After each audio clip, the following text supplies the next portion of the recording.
Olá, o programa 40 Minutos está no ar, aqui pela sua Foz TV. Todos os anos, o mês de maio é referência mundial no trato de assuntos do trabalho. No programa de hoje, vamos conhecer um pouco mais sobre as relações trabalhistas. E para falar sobre o assunto, está aqui ao meu lado a juíza do trabalho de Foz do Iguaçu, Neide Consolata Folador. Seja bem-vinda, doutora Neide. Obrigada, boa noite.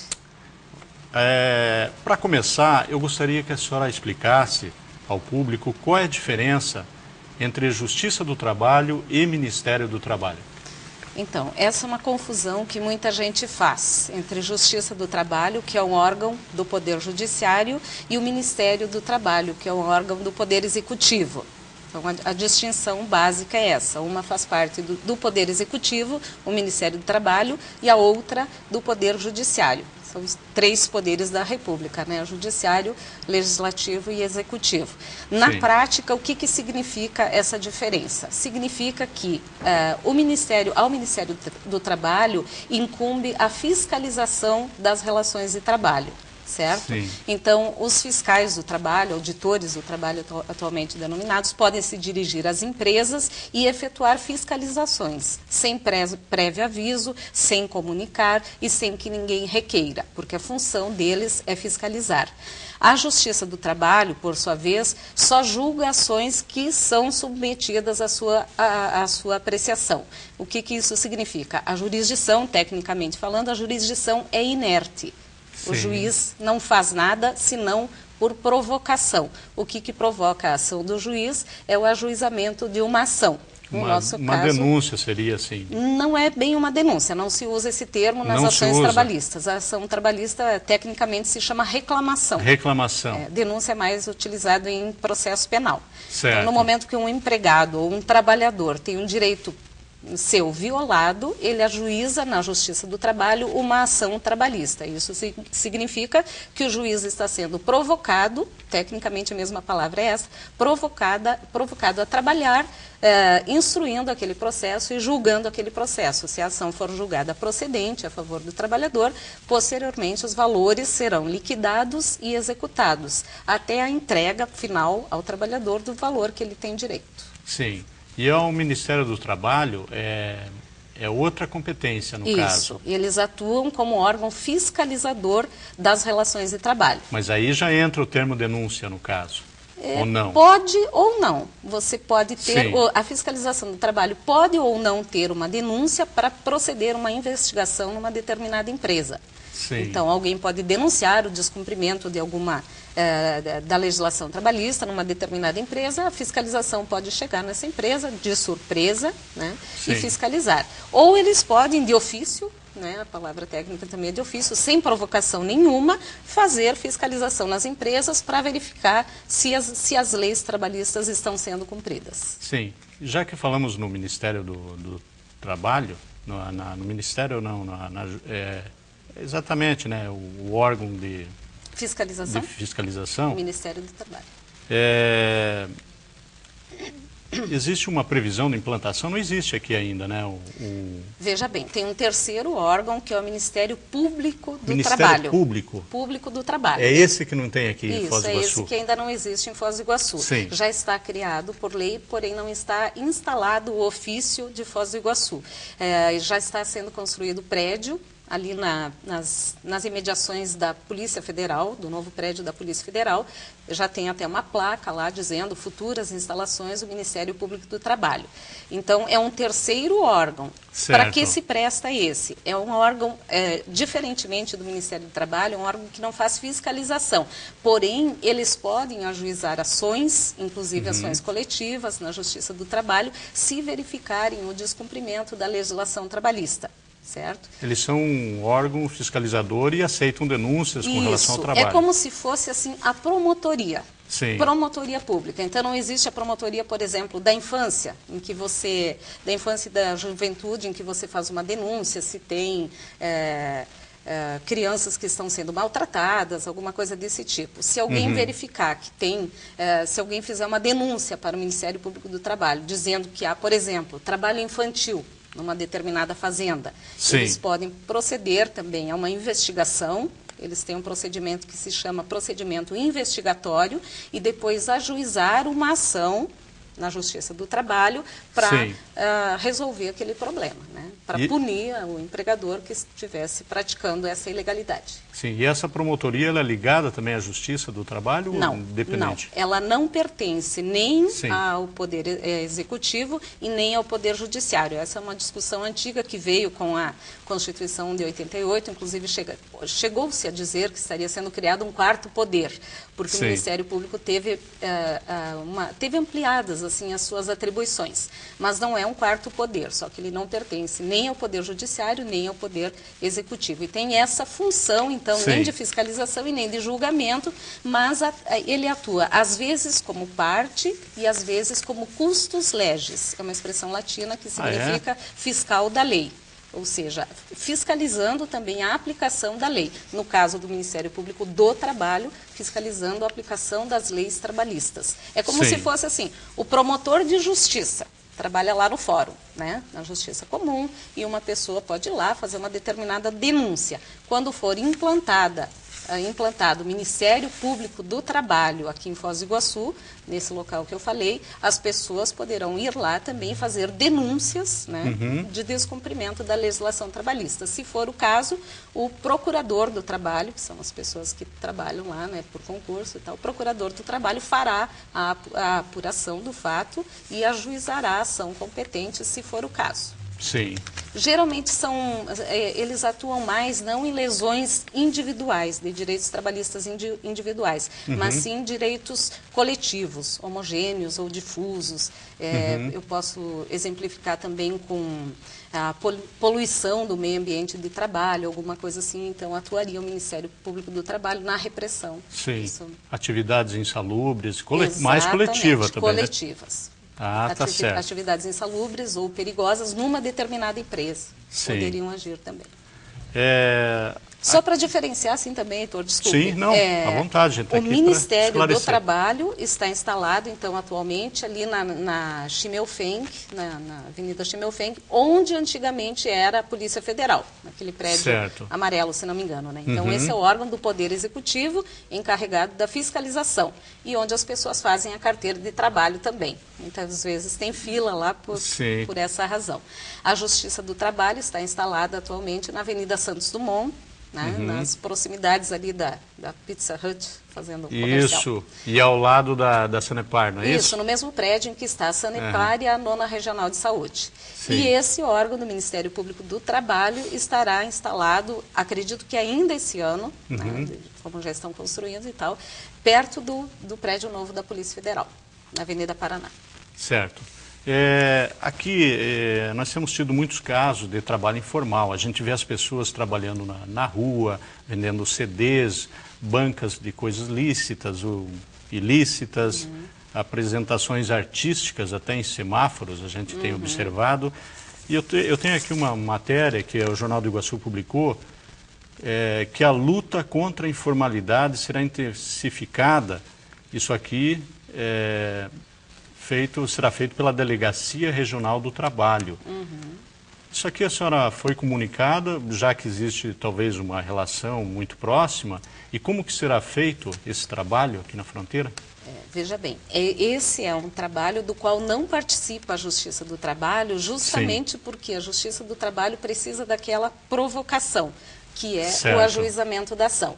Então, essa é uma ação, pelo que eu li na matéria, que vai ser promovida por órgãos do Ministério do Trabalho, a Fiscalização do Trabalho, o INSS e, inclusive, o Ministério Público do Trabalho, quando instalado aqui em Foz do Iguaçu. Então, eles vão fazer um trabalho de controle e repressão ao trabalho informal, que nós, juízes do trabalho, temos contato com ele diariamente nas nossas salas de audiência. Infelizmente, aqui em Foz do Iguaçu, o trabalho informal, ou seja, aquele sem registro na CTPS, é muito comum aqui em Foz do Iguaçu.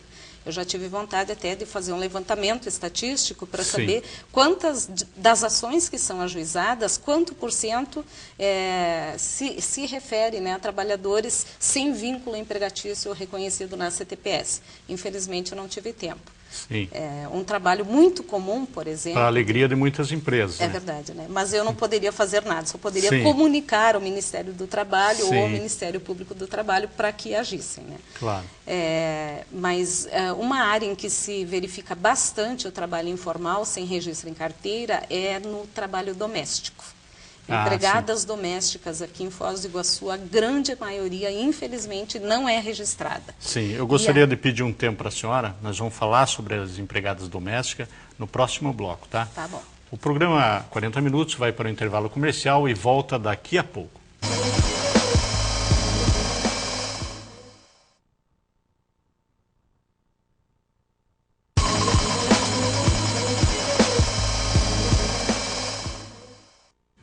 O programa 40 Minutos está de volta agora com seu segundo bloco, hoje entrevistando a juíza do trabalho de Foz do Iguaçu, Neide Consolata Folador.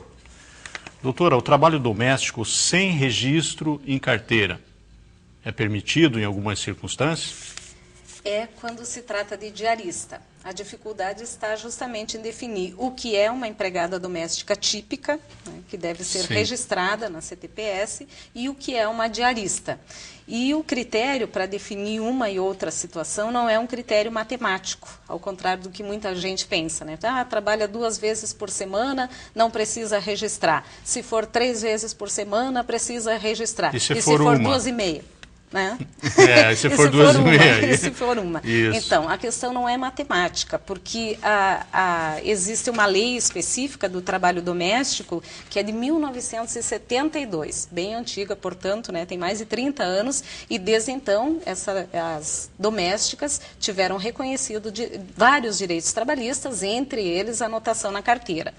A empregada diarista, como eu falei, como não é matemático o critério para distinguir, existem determinadas circunstâncias que o juiz deve levar em consideração para caracterizar a pessoa como diarista, né, que não precisaria ser registrada, não tem direito a férias, não tem direito a 13º, não teria o empregador que recolher a contribuição previdenciária, mas sim ela como autônoma, e a empregada doméstica, então, com direito a CTPS anotada, com direito a férias, 13º e tal. Depois eu vou falar também sobre fundo de garantia. Mas são circunstâncias, então, que o juiz deve levar em consideração, caso a caso, para ver se a pessoa se caracteriza como empregada típica ou como diarista, levando em conta pagamento de salários, a não habitualidade, que no caso da doméstica é continuidade na prestação de serviços. A lei das domésticas usa esse termo, ao invés de não eventualidade, usa e a continuidade. habitualidade, o que quer dizer? Seria um trabalho mais ou menos como continuado, né? Sim. Que é habitual, né? Não eventual. É difícil, assim, tecnicamente, fazer uma distinção. Como eu falei, em cada caso o juiz vai examinar essas circunstâncias e também a subordinação. Eu até pensei em dar um exemplo aqui de um caso em que não haveria relação de emprego para uma pessoa que presta serviços dentro de uma residência. No caso, serviços domésticos. Pensei no seguinte, num rapaz solteiro, que mora sozinho e que tem uma pessoa, uma senhora que vai na casa dele fazer os trabalhos domésticos, limpeza, pode cozinhar, pode lavar, passar roupa. Essa pessoa vai no dia em que quiser e na hora em que quiser. Tem a chave da casa, entra, faz o serviço e vai embora. Sequer se encontra com o suposto dono ali dono da casa, né? Sim. O que seria o patrão se ela fosse empregada doméstica. Então, essa pessoa tem total autonomia quanto a horários, tem total autonomia quanto ao dia trabalhado, iria uma vez por semana, em horários que ela quisesse, no dia em que ela quisesse, recebendo por dia trabalhado, por ocasião em que fosse trabalhar, e sem receber absolutamente ordem nenhuma. Porque esse rapaz, sendo um rapaz solteiro, sequer sabe como se lava uma roupa, como se passa, como se limpa uma cozinha, como se limpa um banheiro. Então, isso é um caso típico de, assim, uma hipótese remotíssima em que viria a ser reconhecido o vínculo de emprego. Eu diria que, num caso desse, se caracterizaria plenamente, assim, o trabalho da diarista, que teria que ela fazer o recolhimento previdenciário. Daí não teria vínculo nenhum nesse caso. Não teria vínculo empregatício algum com o dono da casa. Mas mesmo que ela fosse num determinado dia, sendo diarista também não precisa? Eu diria ter que vínculo? não, Heitor. Eu diria Por quê? que não. Devido às outras circunstâncias, mesmo que fosse um dia determinado da semana, ainda assim me parece que o caso caracteriza, né, hipótese de trabalho não doméstico, mas sim de diarista. De diarista, né? Eu só quis diferenciar os dias assim para Sim. notar, para que ficasse bem claro a total autonomia que essa mulher teria para chegar na casa entrando com a chave dela, no dia em que ela quisesse Sim. e no horário em que ela quisesse, para deixar bem claro assim a diferença. A partir do momento em que for se criando assim, dia certo, horário determinado, em que for se caracterizando a prestação de serviço subordinada, ou seja, em que ela fosse recebendo ordens do patrão, o rapaz casa. E a esposa dele sabe como mandar. Essa roupa está mal lavada, esse chão não está limpo, né? Começaria a dar ordens a empregadas, a pessoa que presta serviços, a situação começaria a mudar um pouquinho. Né? Sim, aí já seria discutível, então. Seria discutível mesmo sendo uma vez por semana. Sim. Tá? Não é uma questão, assim, eu quero deixar bem claro que não é uma questão matemática. Uma vez por semana é diarista, 2 vezes por semana também é diarista, 3 vezes por semana já tem que registrar. Não é esse o elemento essencial. São outros que o juiz leva em consideração em cada caso concreto. Sim. E o trabalho informal, só para completar, assim, não se dá só no âmbito doméstico aqui em Foz do Iguaçu, embora nessa esfera ele seja bastante frequente. Tem outras circunstâncias? Tem várias circunstâncias. Tem empresas grandes, médias e empresas pequenas que contratam informalmente, que não registram seus empregados e que acabam essas ações desaguando lá na Justiça do Trabalho. Cheguei a ter um caso que eu sempre conto assim como pitoresco, até contei para os meus alunos quando dei aula, de um rapazinho que vendia CDs piratas na frente de um supermercado num caixote que tinha sido arranjado assim para essa situação. Ele entrou com uma ação trabalhista pedindo vínculo de emprego com o dono da suposta banca, né, de venda de CDs, piratas certo. Inclusive. Né? Veja o cúmulo da situação. Era um caixotinho colocado na frente de um pequeno supermercado aqui da cidade, e só que o caixote não era dele, era de uma pessoa para quem ele trabalhava e que trazia os CDs, obviamente, do Paraguai. E havia vínculo aí, foi considerado? Nesse caso, eu devo dizer que reconheci o vínculo. Não lembro se o tribunal reformou ou não. Certo. Existe uma discussão bastante interessante também se, para hipóteses de trabalho não permitido por lei, seria possível o reconhecimento de vínculo empregatício ou não. E a doutrina e a jurisprudência discutem bastante isso, existem situações, julgados bastante divergentes sobre a questão.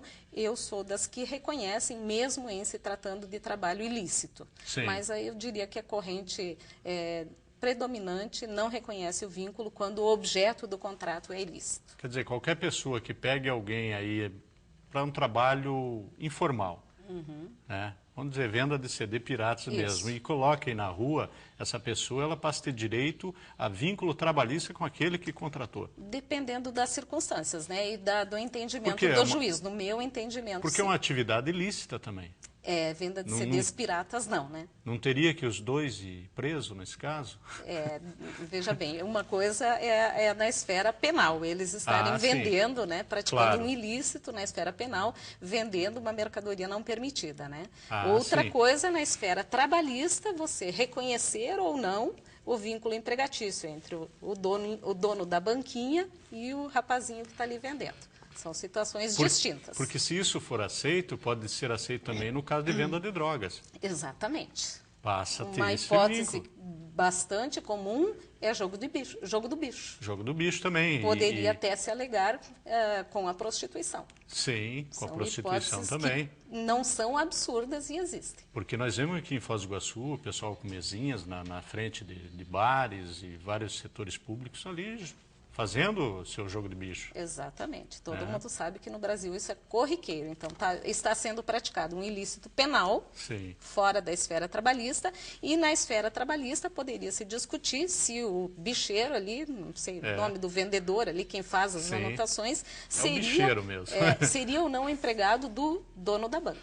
E apenas para completar ainda sobre a empregada doméstica, no caso Se ela dorme no emprego, esse período em que ela está dormindo é contabilizado também como trabalho? Não. A empregada doméstica tem um parágrafo no artigo 7º da CLT, que é o que prevê os direitos trabalhistas, e dentre eles tem um parágrafo que enumera quais os que são estendidos para a empregada doméstica. Dentre eles não está a limitação da jornada a 8 horas por dia.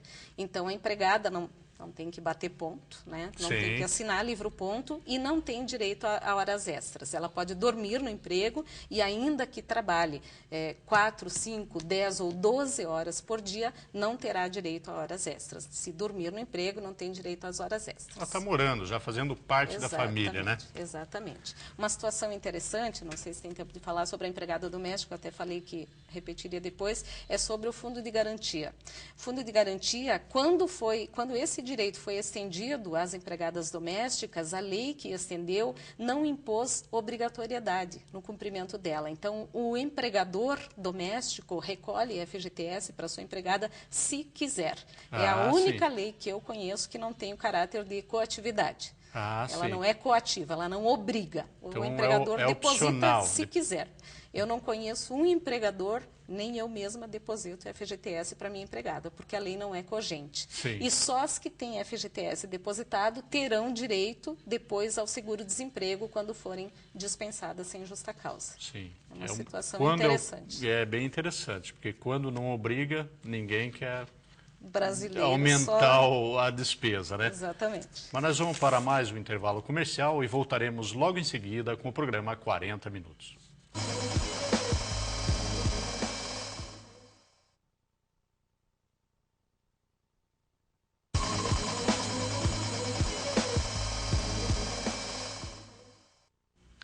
O programa 40 Minutos está de volta agora com seu terceiro e último bloco, hoje entrevistando a juíza do trabalho de Foz do Iguaçu, Neide Consolata Folador.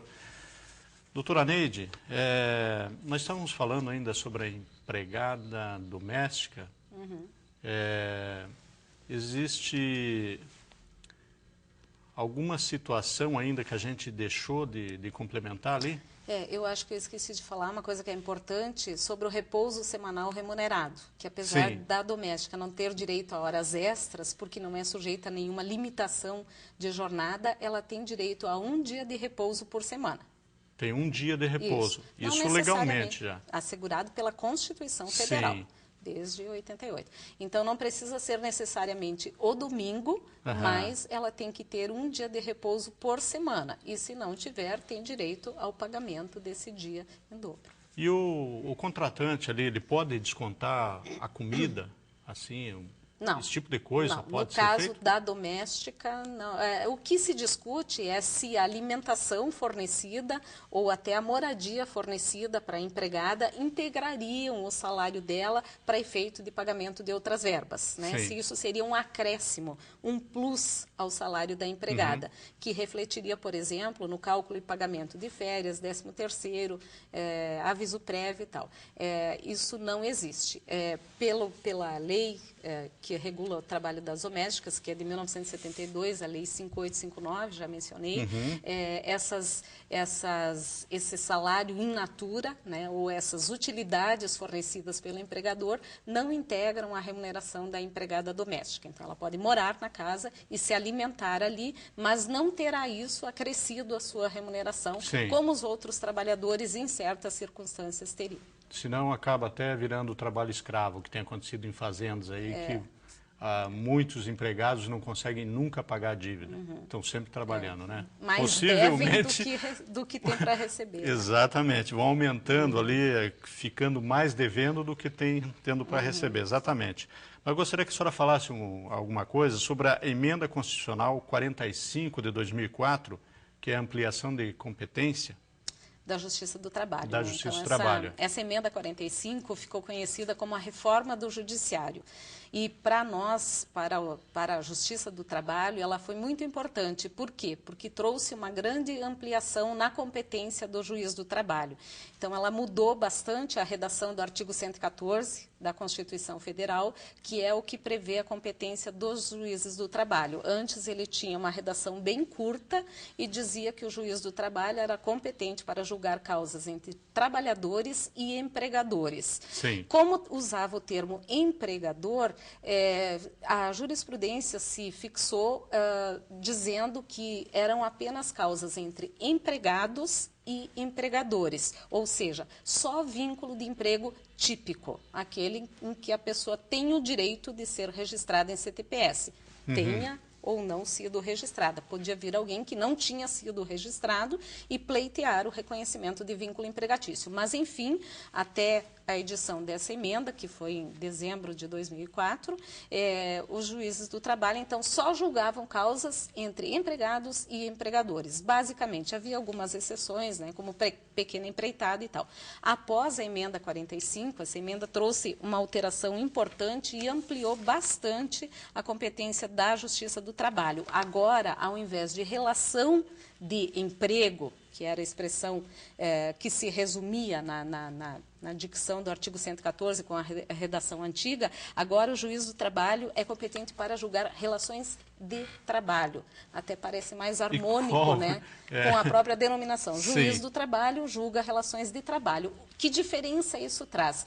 Existem várias outras relações de trabalho que não são típicas de relação, que não são típicas relações de emprego e que o juiz do trabalho agora também tem competência para conhecer, instruir e julgar. Um exemplo. Por exemplo, mais de um. Causas de estagiários. Esses estagiários contratados pela lei, né, 6.494, representantes comerciais, né, que são trabalhadores, né, prestam serviços como pessoa física.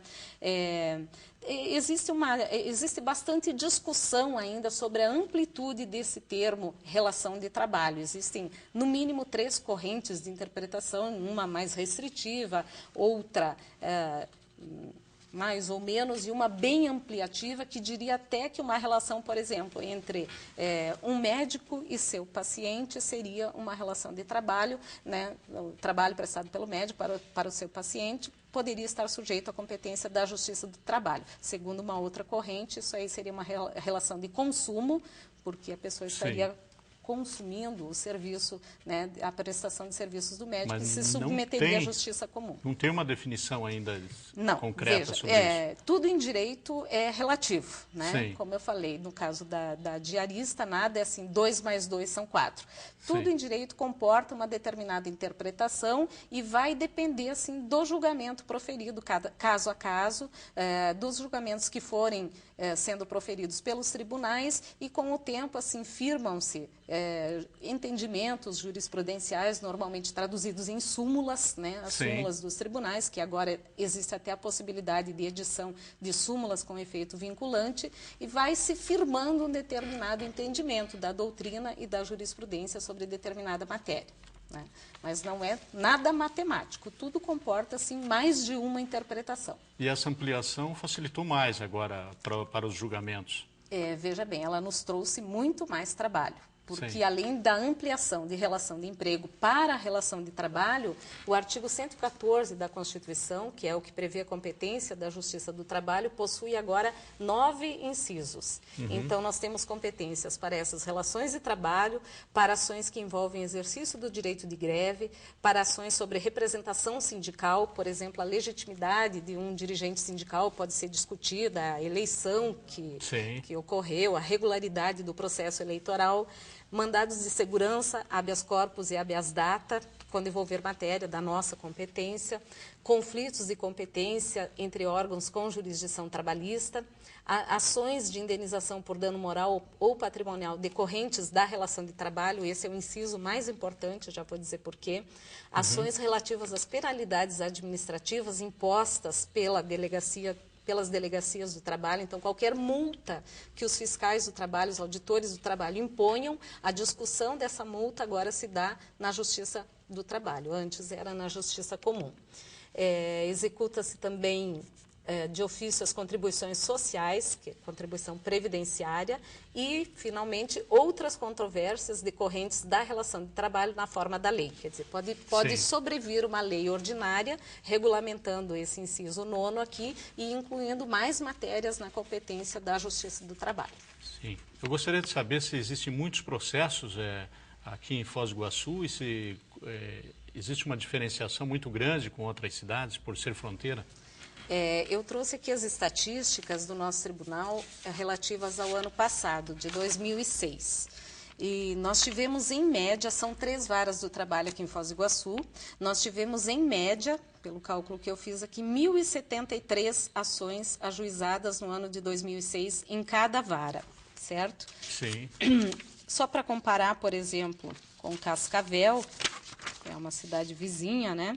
Lá eles tiveram 4.000 ações ajuizadas em 2 varas. Na época havia Sim. 2 varas do trabalho em Cascavel. Então, média de 2.000 ações por vara, bem mais do que aqui em Foz do Iguaçu.